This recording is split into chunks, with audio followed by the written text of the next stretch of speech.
Welcome back to Collins Country. Today we're doing the first 50-hour service on my RK55 tractor. This is one of the most important maintenance intervals for any new tractor because it is a good chance to remove the contaminants and the break-in materials that will occur in a new engine, new transmission, and all the hydraulic components.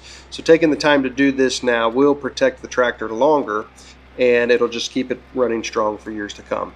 I'll walk you through each step so you can confidently do this service. I don't want you to feel intimidated by it because it's actually very easy, and ruralking does a great job of making this easy for anybody who wants to do it on their own, in their own shop, out in their driveway, or what have you. So for the 50-hour service on the RK55, you can actually scroll down through the manual and it'll tell you some suggestions on what to perform. So at the bare necessity, you're going to do an oil change, you're going to change the hydraulic fluid, you're also going to change the axle fluid in the front of the tractor. And those are the three main components, but you're also going to do some greasing. You're going to tighten up some bolts. You're going to check your antifreeze, the coolant inside the tractor. You're going to check the air filters, and you're just going to make sure that the tractor is ready to go for another 100, 200 hours of service. So this is the antifreeze that we're going to use for the RK55. We got the hydraulic fluid here. We have our gear oil. This is going to be for that front axle. We have our motor oil. We have some grease. We also have the filters. This is an oil filter. This is for the engine oil. This is for the hydraulic oil. Okay, we got every bit of this from ruralking. You can see our clip here going through the shop. Everything here you can go to the store and grab. So if you need to know that, there's also lists that they provide. And you're looking at everything here. All right, so we went ahead and removed this bracket down here, which you're only going to have this if you have the backhoe. It's very heavy, so just be careful, but there's only 4 bolts holding it, and we had to remove this so we could access the oil drain plug. Now, you could loosen it up with this in place and drain the oil, but it might make a little bit of a mess. So if you don't want to make a mess, remove this. If you don't care, just go ahead and drain it where it's at. If you want to check in your manual, it'll actually show you every location where there's a drain plug, and it'll tell you what it is. So this is the oil drain plug, obviously, and what's nice is ruralking, they paint them all yellow. So it's easy to see, you know exactly what you need to do, and you're not accidentally undoing another bolt or draining something that you shouldn't. Okay, so we're going to go ahead and pop this plug off and drain the oil.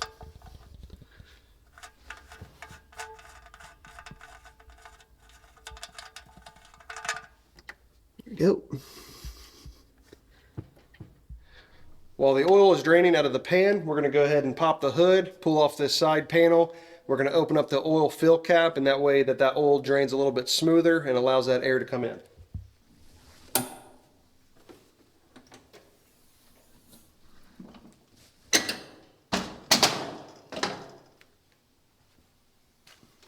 The oil fill cap is right here. It's also yellow.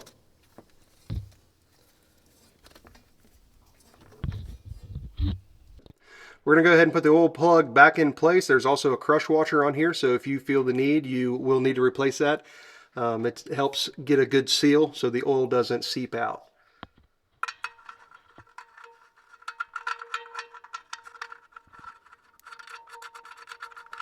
I'll get it hand tight. I'll wipe the oil off of it, and then I'll put a wrench on it and snug it up.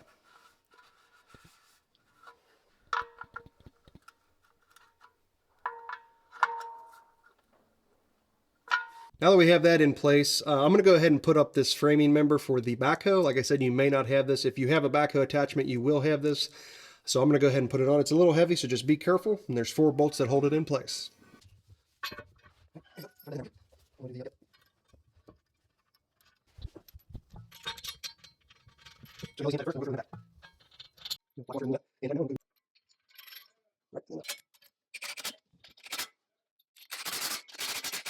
Let's go take the oil filter off.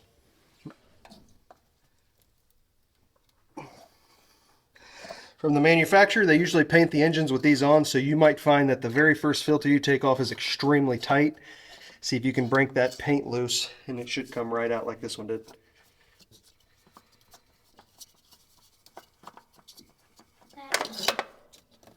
Hey, we didn't have much oil come out. That's good. So it all drained out through the plug, so that makes the job a little bit cleaner and nicer. Let's go put our new filter on. Okay, here's the filter. This is a Yanmar. It looks like there's a part number there if you want to screenshot that if you're curious. We're going to put a little bit of film of oil right here on the top that we get a good seal on the side of the engine here. And we're just going to thread this on there. We're going to do a good hand tight.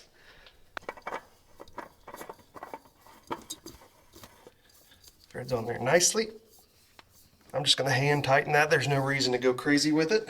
Okay, we're going to fill it up with some engine oil. Right here we got the 5W40.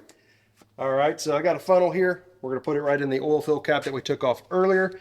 And this takes about 1.4 gallons. But after we get a gallon in there, we're going to check the dipstick, which is on the left side of this filter. It's also painted yellow. And we're just going to check it. And we're going to make sure that we do not overfill. If we do overfill, we will remove the drain plug to drain some of that out of there. But we're going to be careful. We're going to get it right the first time.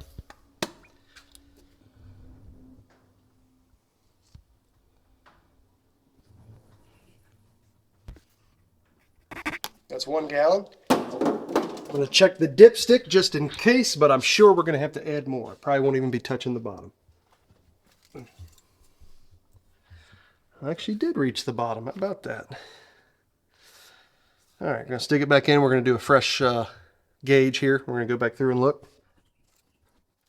Okay, we're about halfway. I'm going to put a little more in there. I'm going to probably put one more cord in there and recheck. It's looking great. You see there, that's right to the top, which is where you want it when you fill this up new, because it will fill that oil filter up, and this will come down just a little bit and put you right in the range that you want. So we're going to go ahead and put this cap back on, start the tractor, get that oil filter filled with oil, and we're going to recheck everything.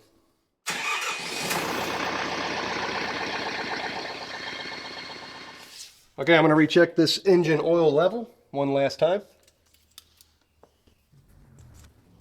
And you can see there, you can tell it filled the oil filter because the mark is now down here, and that's exactly where you need to be. All right, so we're going to move to the hydraulic oil, the transmission case. It takes close to 10 gallons of oil, not quite 10. So there's going to be a lot that drains out of here. Make sure you have a big enough pan. And there's going to be another yellow drain plug up underneath here, which is also pointed out in your manual, shows you the exact location. And also you got the big filter. It's a hydraulic filter that we're going to change. So let's hop to this part. Okay, we're going to break this one loose here. We're going to let her drain out.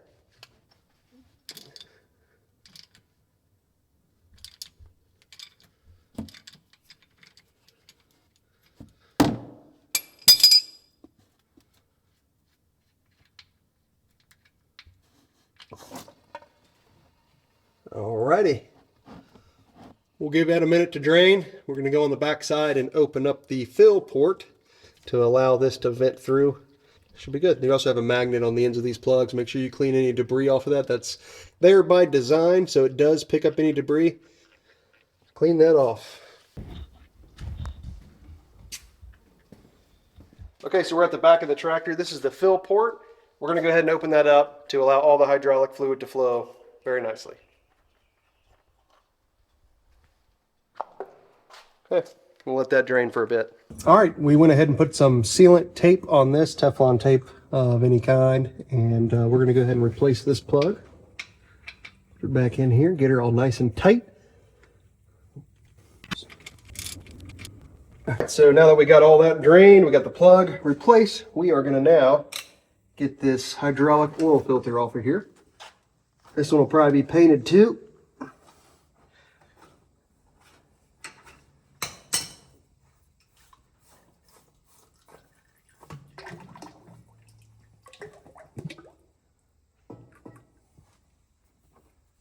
Okay, we'll toss that away. We got our new one here. We're going to, again, put a little oil here so it has a good seal against the tractor. We'll put that on.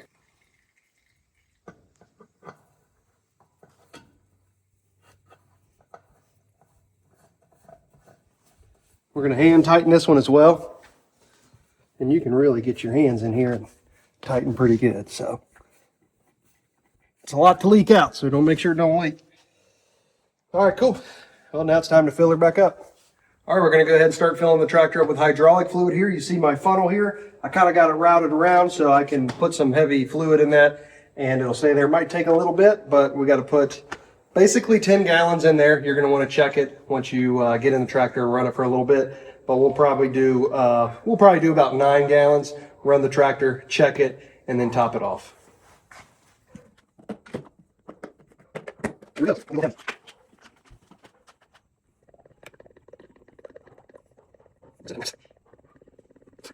All right, now we're going to check the fluid level. So we got about 9 gallons of hydraulic fluid in there right now.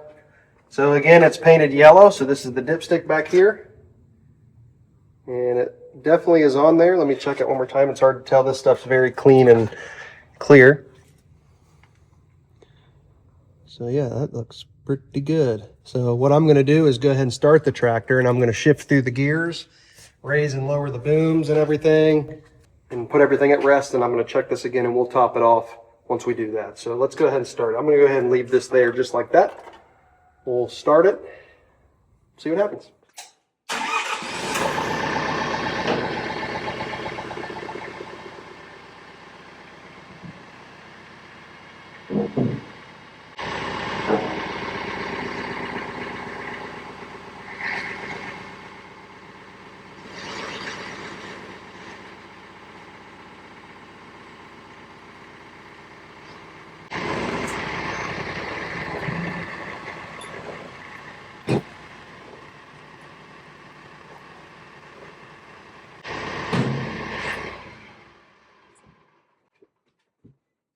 All right, you notice the hydraulics were a little slow to start. That's normal. Just hold back on the joystick. Make sure you go take your boom all the way up.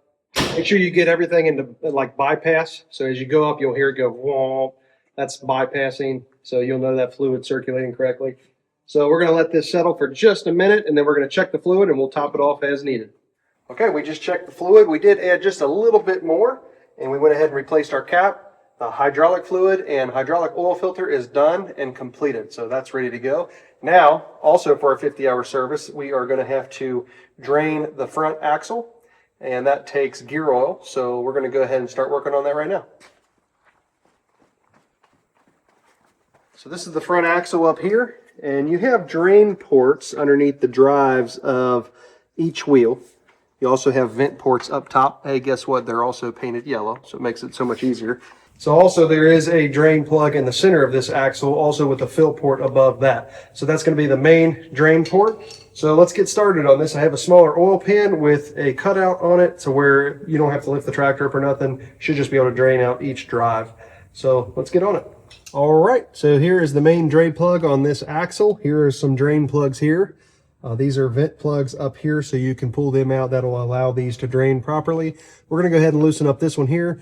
Keep in mind, if you have an adjustable-ended wrench, make sure it's a good one, and so it doesn't round these off. Also, these are on there very tight for the first time that you have to take them off, so just keep that in mind.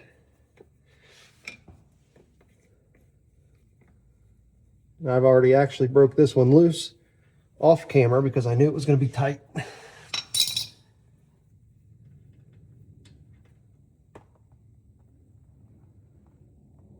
Okay, so the axle is drained. We got that hub over there drained. Now we're going to be working on this hub. So we're going to loosen up that vent port, and then we're going to loosen up that drain plug down at the bottom. All that's yellow.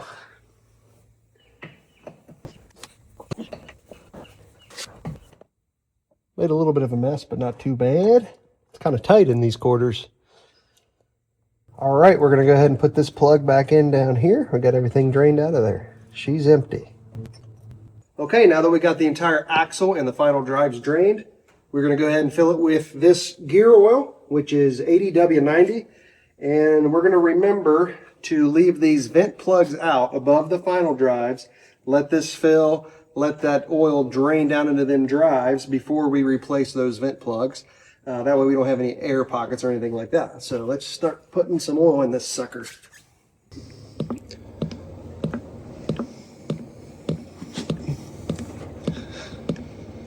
All right, so we got the final drive and the axle. We got them all filled up with oil. Everything went pretty good there. So that has fresh oil in it. Now we got engine oil in it, got hydraulic oil in it. That takes care of most of the fluids. So I feel pretty good about that. One thing that you can do is you can check your coolant fluid. Just make sure it is filled up and not dirty. If it's dirty, you're going to want to flush and drain that and put some more fluid in there. I might add a little bit of fluid to mine, but it's within the level, so I am not concerned about that. But you can see here how we got debris on the screens for the radiators. So I'm going to go ahead and pull these screens out and use my pneumatic hose, and we'll get them cleaned up.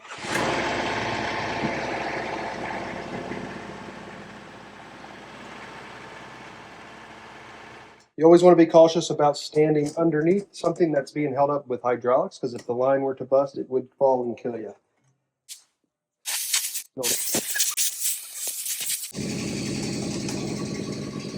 This screen does come out to clean, but you have to remove a few things, and I'm just pulled it out of the garage, and I'm just going to use my pneumatic hose now and clean it out.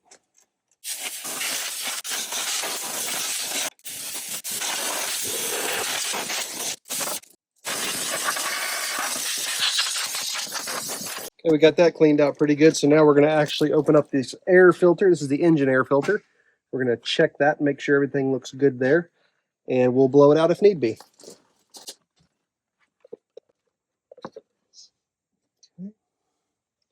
A little dusty. It's supposed to be.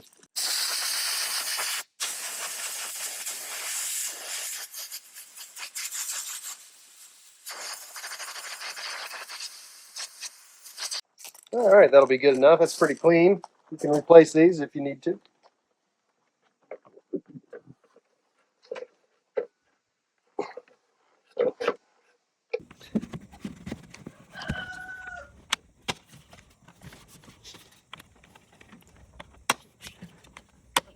All right, now I'm working on the filter for the cab.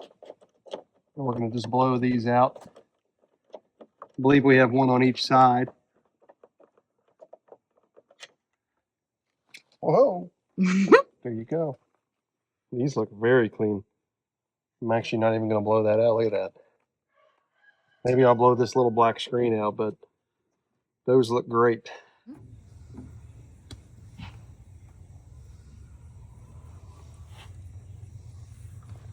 All right, let's stick it back up in there.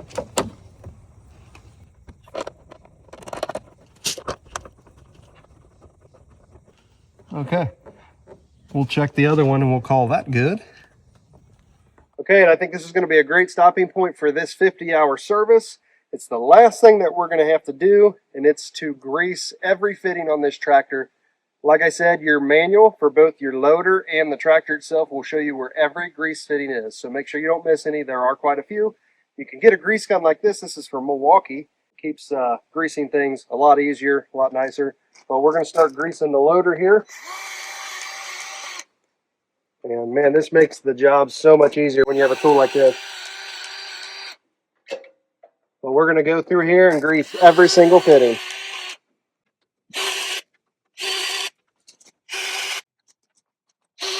We'll go through here and clean up our mess too, because it gets a little messy. It's all right now. All right. There's some pivoting points down here that we're going to get once we pull it back into the garage. Well, we're going to grease everything on this tractor. Okay, we're going to wrap up this 50-hour service on this RK55. RuralKing makes this very easy process to be able to do this yourself. Of course, if you want to, you can still call RuralKing and they will send a service technician out and they can do this 50-hour service for you. But if you're like me and you want to do it yourself, it's pretty easy to do it. The other thing that I already did at my 10-hour mark is I went through and I made sure everything was tight, all the bolts. If you haven't done that yet, the 50-hour service mark is a good time to do that as well. You want to tighten up your wheel lugs. If you have a loader, make sure you tighten up all the loader bolts, especially the ones down on the frame. They will loosen up over time.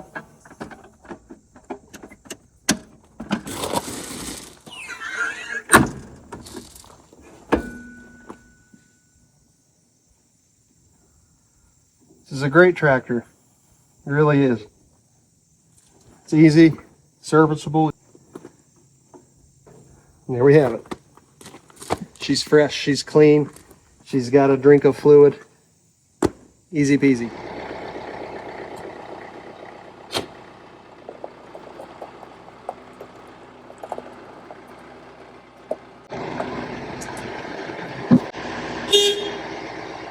Just wanted to make sure that the horn still worked. And that's it. It's that easy. 50-hour service is complete on this RK55. Happy homesteading.